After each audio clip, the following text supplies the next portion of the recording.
Assistant professor on contract, doctor BR Ambedkar college of law, Andhra university. సరే, ఈరోజు అందరికీ తెలిసిన విషయమే, ఆంధ్రప్రదేశ్లో ఉన్నటువంటి ప్రభుత్వ యూనివర్సిటీస్ అన్నిటికీ రిక్రూట్మెంట్ మే నెలలో ఇవ్వడం జరిగింది. మరి ఆ తర్వాత రిక్రూట్మెంట్ వచ్చిన తర్వాత 20 సంవత్సరాలుగా మేము యూనివర్సిటీస్లో కాంట్రాక్ట్ మీద పనిచేస్తున్నటువంటి మేమంతా మరి సెక్రటరీ గారికి, హైయర్ ఎడ్యుకేషన్ సెక్రటరీ గారికి, మరి మినిస్టర్ గారికి, వీళ్ళందరికీ కూడా రిప్రజెంటేషన్స్ ఇచ్చున్నాం. మరి మా సర్వీస్ని కన్సిడర్ చేయండి, కన్సిడర్ చేసిన తర్వాత మీరు రిక్రూట్మెంట్కి వెళ్ళండి అని.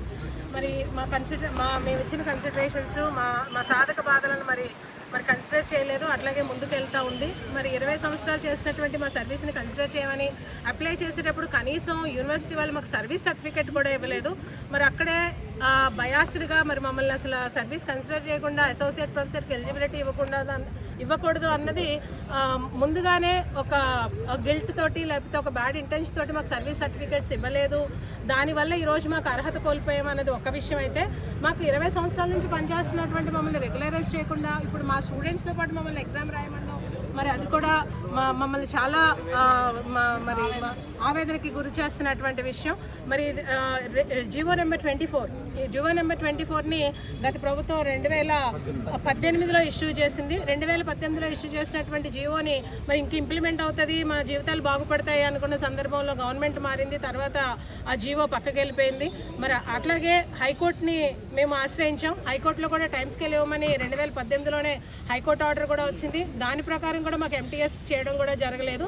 బట్ ఏ బెనిఫిట్ లేకుండా మరి చాలా తక్కువ జీతాలకి మా తర్వాత వచ్చినటువంటి మరి అడ్జంట్ ప్రొఫెసర్లు చాలా మందిని తీసుకున్నారు, మాకంటే ఎక్కువ జీతాలు ఇచ్చి.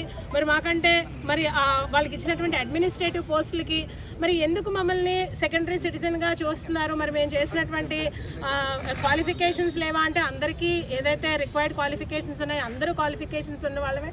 మరి మేము చేసిన తప్ప మేము 2005లో 2007లో మేము రిక్రూట్ అయ్యాం. అప్పుడు మాకు జరిగినటువంటి ఇంటర్వ్యూస్ కానీ డెమోస్ కానీ అన్నీ రికార్డెడ్గా ఉన్నాయి. ఈసీ రాటిఫైడ్ అయ్యింది.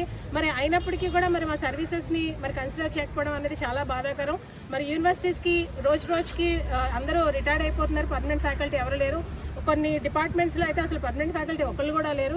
మరి ఈ సమయంలో ఖచ్చితంగా రిక్రూట్మెంట్ జరగాలి. కానీ మాలాంటి వాళ్ళ ఎవరైతే కాంట్రాక్ట్లో ఉన్న అసిస్టెంట్ ప్రొఫెసర్స్ ఉన్నారో వాళ్ళందరినీ కూడా మీరు కన్సిడర్ చేసి మా సర్వీస్ని కన్సిడర్ చేసి ఏదైతే 30/2023 యాక్ట్ ఏదైతే ఉందో 2013కి ముందు సర్వీస్లో కాంట్రాక్ట్లో జాయిన్ అయిన వాళ్ళందరినీ రెగ్యులరైజ్ చేస్తామని ఆంధ్రప్రదేశ్ గవర్నమెంట్ ఇచ్చినటువంటి ఆ యొక్క జీవో ప్రకారం మరి మమ్మల్ని కూడా యూనివర్సిటీ అసిస్టెంట్ ప్రొఫెసర్స్ని కూడా దానిలో కన్సిడర్ చేసి మా సర్వీసెస్ని కూడా రెగ్యులరైజ్ చేయమని, మమ్మల్ని పర్మనెంట్ చేయమని మరి పత్రికాముఖంగా మరి మినిస్టర్ నారా లోకేష్ గారిని, మరి అలాగే మన సీఎం గారు నారా చంద్రబాబు నాయుడు గారిని, డిప్యూటీ సీఎం గారు పవన్ కళ్యాణ్ గారిని మేము మరి పత్రికాముఖంగా మరి మేము అభ్యర్థన చేసినాం. మేమందరం మరి మా యొక్క అభ్యర్థనలను మన్నించవలసిందిగా మరి మమ్మల్ని కన్సిడర్ చేసి మరి ముందుకు వెళ్ళాలని మేము కోరుకుంటూ ఉన్నాం.